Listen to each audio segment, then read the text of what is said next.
Society के मुख्तलिफ पहलुओं को कवर करके कॉलेजेस, यूनिवर्सिटी, स्कूल्स, हर जगह को हम हर जगह जाके आम लोगों को अवेयर। मेरी तरफ से सलाम, नमस्कार, सत श्री अकाल और सबका वेलकम मैं करता हूँ। मैं अपने एडीसी साहब का भी वेलकम करता हूँ कि जो आज हमारे इस न्यू क्रिमिनल लॉज के अवेयरनेस प्रोग्राम में आए और आप लोग काफ़ी टाइम से बैठे हैं।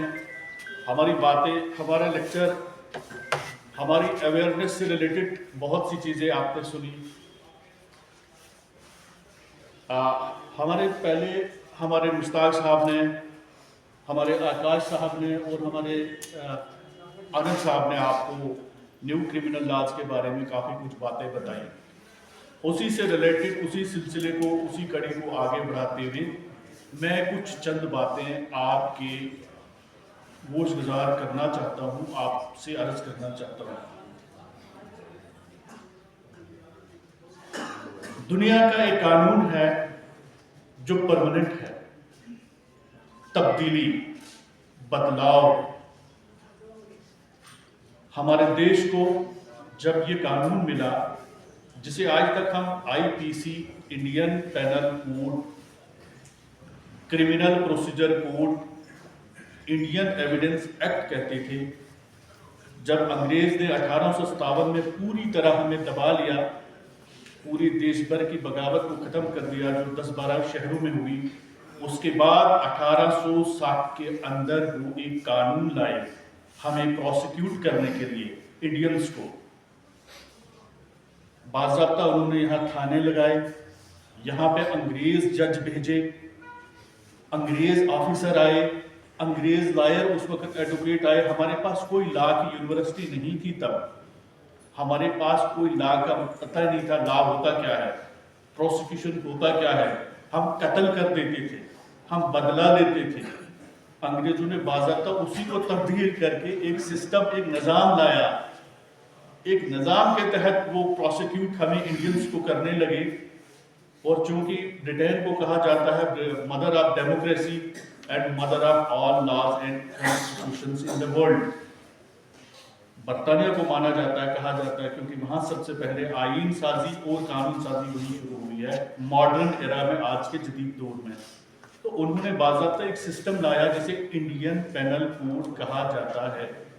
1860 के बाद 2024 जुलाई तक, 30 जून 2024, अभी जो पिछले साल गया, यानी आज से सिर्फ 6 या 7 महीने पहले वही अंग्रेजों का कानून चलता था।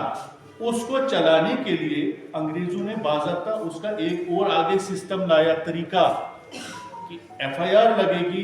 एफआईआर लगने के बाद क्या होगा, इन्वेस्टिगेशन कैसे होगी, तहकीकात, तफ्तीश कैसे होगी, यानी इंडियन किसी ऑफेंडर या क्रिमिनल के खिलाफ कैसे साक्ष्य इकट्ठे किए जाएंगे।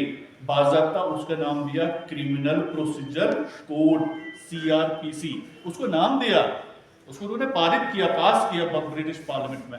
उसके बाद यहाँ महारानी के उसे ऑर्डर से यहाँ लागू किया गया पूरे देश भर में। जो पुराने हमारे आईपीसी था, हमारा CRPC था, हमारा इंडियन एविडेंस एक्ट था, उसमें बहुत सी ऐसी सेक्शंस थे, बहुत सी ऐसी चीज़ें थी जो एम्बिग्विटीज़ में थी, जो आम लोगों को समझने से वो कासिर थे।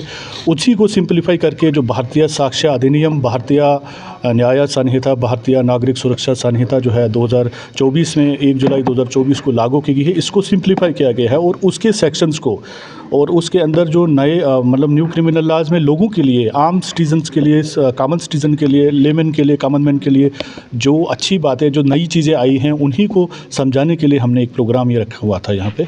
पुलिस डोडा की पूरी कोशिश रहेगी एक एक गांव को कवर किया जाए, मतलब सोसाइटी के मुख्तलिफ पहलुओं को कवर करके कॉलेजेस, यूनिवर्सिटी, स्कूल्स, हर जगह को हम हर जगह जाके आम लोगों को अवेयर करें, आम लोगों को न्यू क्रिमिनल लॉज के बारे में बताएं, टेक्नोलॉजी के बारे में बताएं, किस तरह पुलिस नई टेक्नोलॉजी का इस्तेमाल करके ज़्यादा से ज़्यादा कन्विक्शन रेट को बढ़ाएगी। पुलिस और पब्लिक का ट्रस्ट कैसे बढ़ेगा न्यू क्रिमिनल लॉज के लिए, न्यू क्रिमिनल लॉज में इसका खास तौर पर ध्यान रखा गया है।